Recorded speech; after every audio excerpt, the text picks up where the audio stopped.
Now this is another weanling. This is a real nice colt I have. We just separated from their moms. All these guys, I think it's been just a week right now. So we're starting to get them used to. I mean, they've all had us touching them and stuff because they're followed the moms in and out. But we've not really done anything. We've never put a halter on them. We've never put a rope on them. They just kind of follow their moms. But they're used to us, and we haven't had any bad experiences, so they're not really afraid of us. They're not kind of like a wild one that you might have gotten out in the field or something. So what I'll do the same thing with him. Take a rope around his neck like that, and let's see if we can just do the same thing. Just put a little pressure. Okay, I released. He gave again. He's just turning his head real easy here. There you go. Oh, now he's turning the other way. So I'm not increasing it. There, he gave and I released. So what I'll do here, his mom's right there. He's looking at his mom. What I'm going to do is I'm going to raise this up a little bit for leverage, so I can sense how he can get away from the pressure. So now his mom's there, so he's watching his mom. Now he just gave and looked at me, and I totally released it. There, he's giving again. Now he's not, so I'm not increasing it, I'm just holding it. So I'm kind of going with him.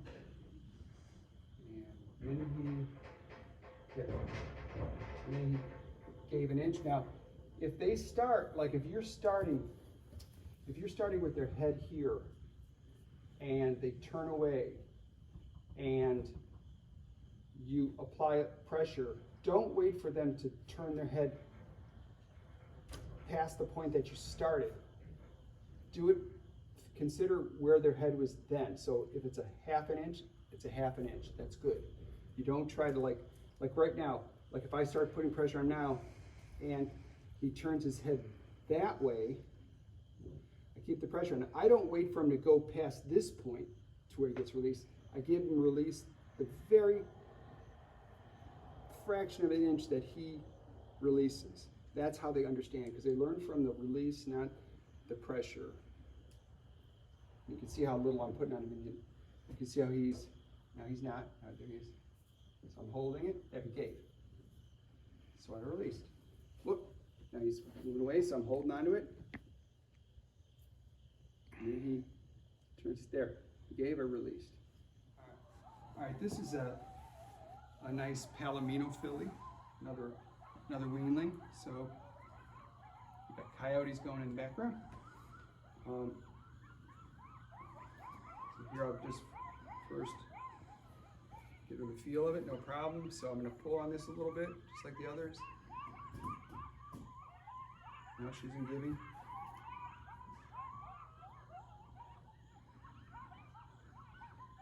No. She's still pulling.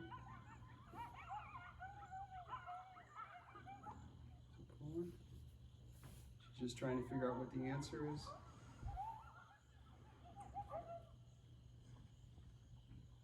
Good, she gave right there. Good girl. Let's try it again. Good, she gave right there. Again.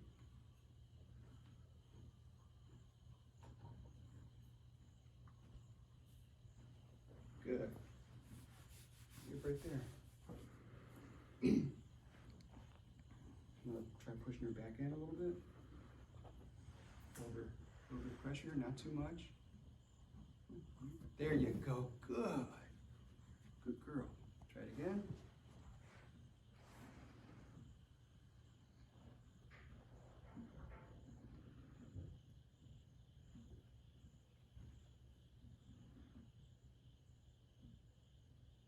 Good.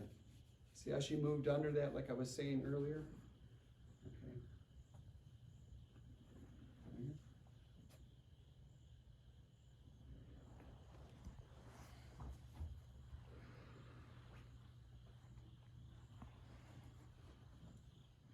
I'm barely pushing on her hip. And I'm holding that. There. Good. Another thing, like some people smack their horses and pet them like dogs and stuff. I mean, that's okay to like maybe desensitize them to like banging and stuff like that. But if you're trying to do something that's like that they consider as affectionate, do what the other horses do. And what they do is they kind of chew on right on their shoulder blade or their withers, something like that. And so you do that, and that's a a real sign of like a friendship. So that's what I'll do, like besides the release of the pressure, it's like you're doing a good job.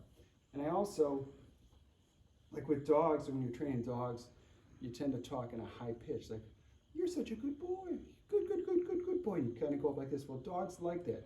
When dogs are happy and excited, they raise their voice, like the notes. Horses generally like low tones.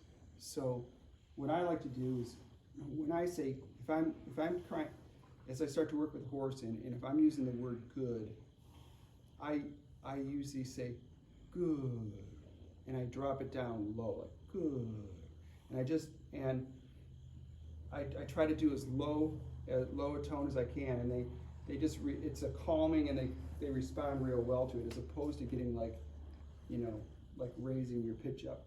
So here, we'll try it again here. Move her butt a little bit. Now she's pulling away from it.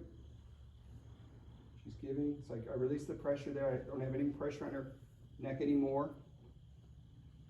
Now, there. Good girl. See, now just scratch her like that. So now I'll take this over her nose. Easy, good. And I'm not gonna, like, if things went pear-shaped here all of a sudden, this would be off her so fast, she's not trapped, okay?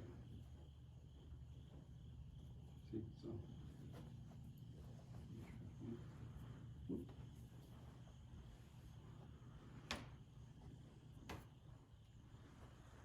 It's got it over her nose right now. Good, she's giving to it real nice. Good girl. And that's all we'll do. That's all we'll do for tonight. I'll do this same sort of thing. I might extend it a little bit, but not much longer than what you're seeing here. And then what I'll do is we use rope halters like this. And like I won't tie, like what some people do is they try to get a hold and they get it on, and then, oh, let's get the halter on it because we got to get control. I like to get them used to the whole thing from the very beginning. So like when we put rope halters on, we go around the side like this. So what I'll do with like a horse like this is I'll just slip it over like this. See, I'll bring it up, go like this, take it off. Good girl. Lift it up, put it on like that. Oh, she's got it in her mouth. She's chewing at it. Okay. So you can see she's not scared of this at all. So like what I'm doing, the reason I do the rope first is see how like when I was pulling her neck, how she was giving to me, she has to know first how to get rid of the pressure. So we'll just put it over, slip it over like this, like that, pretend you're hooking it on. Girl, take it off. And we'll just do that a number of times. I never leave any halters. If you look around our farm, none of our horses have halters on them. I never leave them on. It's unsafe. People say, well, how are you going to catch them? Well, you catch them by developing a good relationship like this horse. Through trust and just they become your friend, and your companion. So like all our horses will just come right up out of the field, and they wait to get their halters on. They know they're coming in. Routine is really important, like feed them same times of the day so that they know. And then you're not having to run around and chase them. They just get in a real routine. And as long as it's not something like like this is associated with something that hurt them or scared them or something like this, you never have a problem.